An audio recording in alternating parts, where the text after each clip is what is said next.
Hey Queens, welcome back to my channel. So today I'm going to be doing a video all about my experience as an au pair in Spain, and I'm just going to be giving you some tips and tricks and answering some questions that you guys asked me on my Instagram about my experience as an au pair, just so you guys, if you just want to learn about it, you're interested in it, or you're interested in becoming an au pair. I just feel like there's a lot of stuff that I would have known or would have liked to know before I did it, so I'm just trying to help you guys out. So yeah, let's go. Okay, so the first question was, well, how was it? So really quickly, I guess I'll just explain kind of how I came across this, and then I'll just go into the questions. So I was an au pair in Spain for a month this summer, which isn't very long. Typically it's like for a whole summer, but a month was kind of what we had decided on. So yeah. So starting out, let's see. I actually learned about this, and like I hadn't even been looking at all, so this was really lucky for me. But I know a lot of people have like go through websites and stuff, or have like really wanted to do something like this, so I was really lucky to be able to just do it.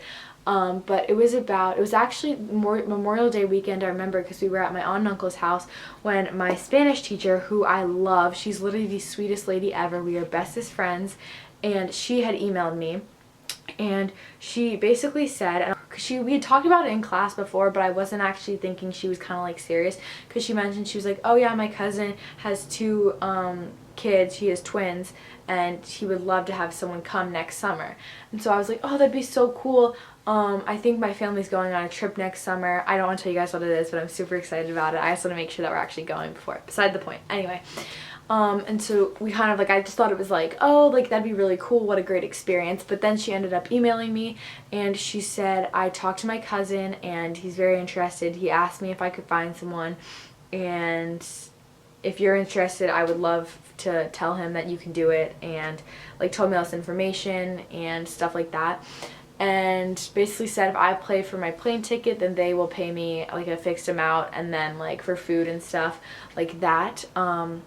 And so I was so excited, and I was like, this is crazy, because I'm relatively young, I'm like a kid, I'm still in school, and so I was really excited. But then I was like, okay, I have to tell my parents, and they're not going to go for it at all, because it was like a month, and it was also happening in like 3 weeks. No, probably not 3 weeks. It was probably like a month that it was actually happening. And so I was like, okay, here we go. So I told them, and at first they were like, that's funny, you thought, like, no. And then we started to talk about it. I told them that I was really serious about it. And kind of what was going through my head is that I knew that it was going to be, in a way, once in a lifetime opportunity. And I feel like that one of my biggest fears is not taking an opportunity when I'm given it, because I'm scared. And obviously I was terrified. I'm going to Spain by myself. I've never flown by myself, let alone I've never been to Europe, let alone by myself. Like, I've never been away from my whole entire, like, every single family member for a month. Like, that's just crazy. So it was really insane, but we kind of talked through everything, and then it just started to like fall into place and everything, and then I was going, and that was insane. And then, oh, it was just, it all happened so fast, and no one really believed me. I feel like my friends, they were like, that's so cool, like they thought I wasn't going. And then when we bought the ticket, I was like, see ya, bye. Like, because for me personally, I would rather be doing that than staying home. And I know some people love hanging out with their friends and being home in the summer, and that's so great. Like, if I have the opportunity to travel, goodbye, I'm gone, thank you. I'm not gonna miss anything that you're doing. Like, I guarantee it, I'm not gonna miss anything. And in the experience, I'm gonna start answering the questions in a second, but I definitely miss my family, but I wouldn't say that I was homesick. Like, I was excited to get back and see my family, but also like I could have stayed there, like I could have moved in there and I would have like missed my family, but I think I would have been able to handle myself. There were just a few other sort of like complications that made it a little bit more difficult, which we'll talk about later after I start answering the questions, because I feel like some of them might get answered. So we'll have a nice password ID that won't work. Okay. So yeah, the question was, how was it? I guess I'm kind of explaining that all. So the next question was about the food. How was the food? So the kids were little. They were twins, and they were very little. I mean, relatively little. Anyway, so the food was not what I expected at all. We had like rice and meatballs, and they were all just like very like basic and plain. We'd have like pasta with just like a nice like red sauce, tomato sauce, whatever. I had some pizza, a lot of hamburgers, salad, like a lot of different like meats, like chicken and steak, but like it's like thin steak. I don't exactly know how to describe it. What else? We didn't really have any like seafood or anything like that, and we really ate at home the majority of the time. The one thing was breakfast for me was difficult because the kids just had like a milk kind of, just like a milk with chocolate powder and like protein powder, and that's kind of what they had it before they went to bed and then like when they woke up, and so they didn't really have breakfast, and I feel like none of the parents really had breakfast, and I always have breakfast because I need my fuel. Like I'm not one of those people that skips breakfast. I have breakfast every day before school, so that was definitely hard because like I'm a hungry girl. So and so there were some days where I'd have toast, but other times there wasn't really anything to have, like there wasn't bread or stuff like that, and so then I just wouldn't have it, which was not smart, because there was one day we went kayaking for like, we literally were in the kayak for 2 hours, and it was like 3 o'clock and I hadn't eaten or drank anything, and of course I should have drank water, but like I couldn't really find anything to eat, which I'm sure was probably my fault. And I mean, the family was they were great, and so I don't mean to like, you know what, I feel you guys know what I mean. Next question is, do you want to start an au pair business together? And yes, of course. And then how did you ask your parents, and did they say yes very easily?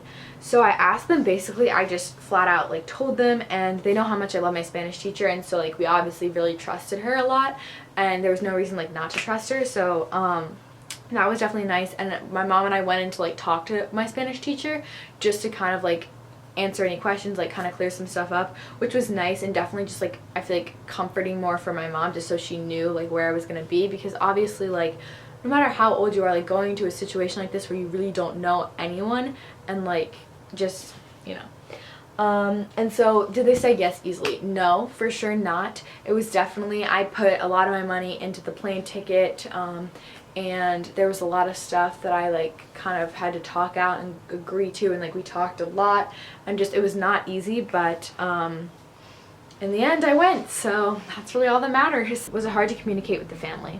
So I am not in like a very high level of Spanish, but I would say the Spanish comes pretty easily to me, like in the sense of like learning it. I feel like I understand it and pick it up pretty well, and I don't know, that's just always been something that's like been easier for me than others. Kids who are literally so much younger than me are learning Catalan, Spanish, obviously, English, and Chinese.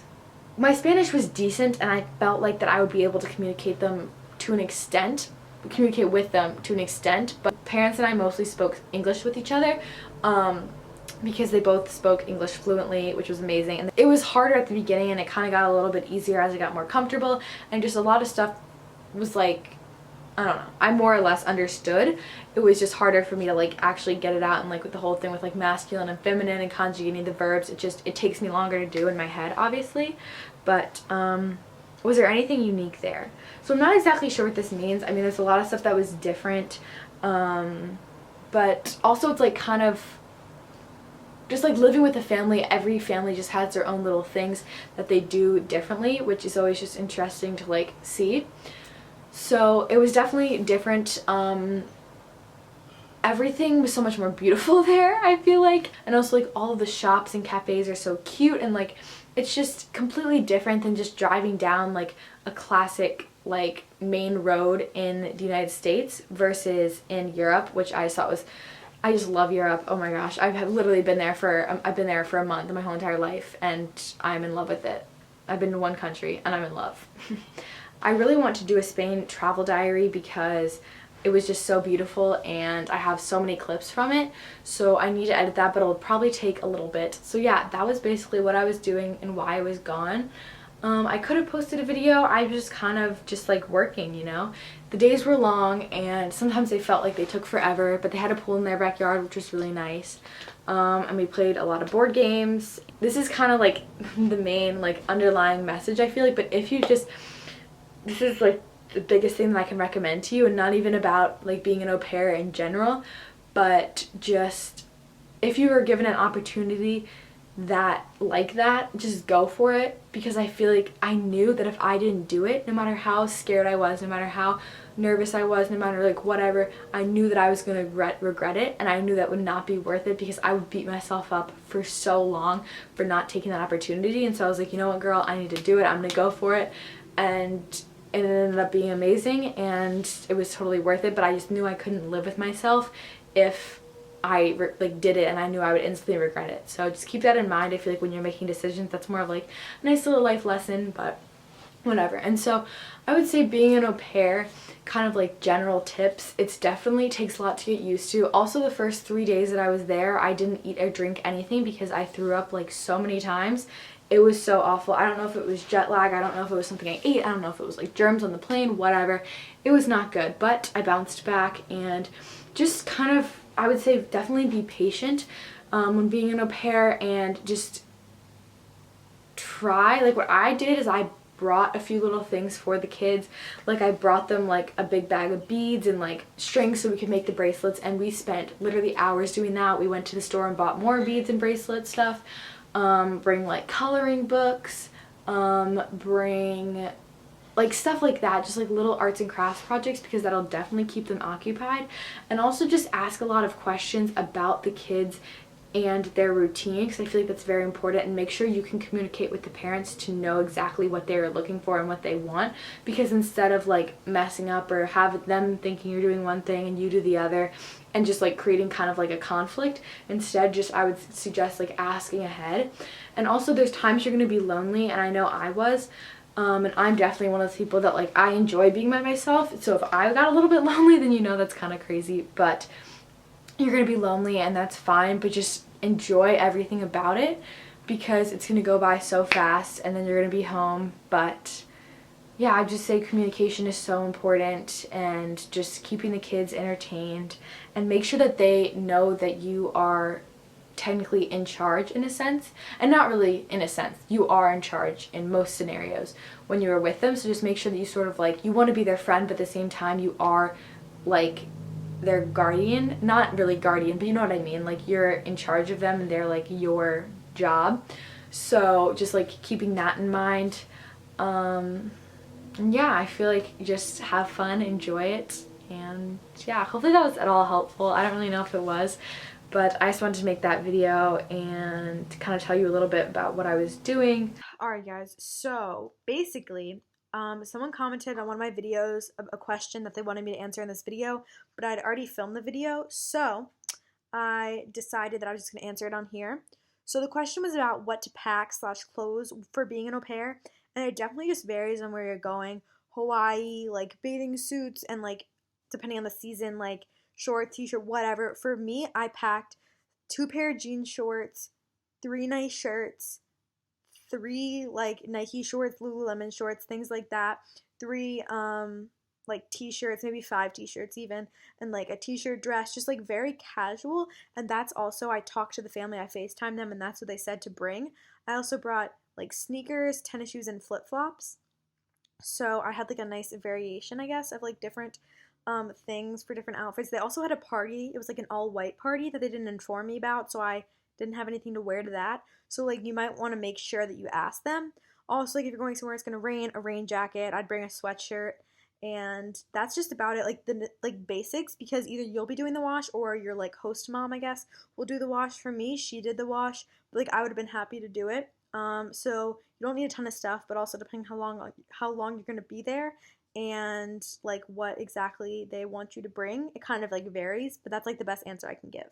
Hope you enjoyed. I love you guys. I'll see you guys in the next video. Bye.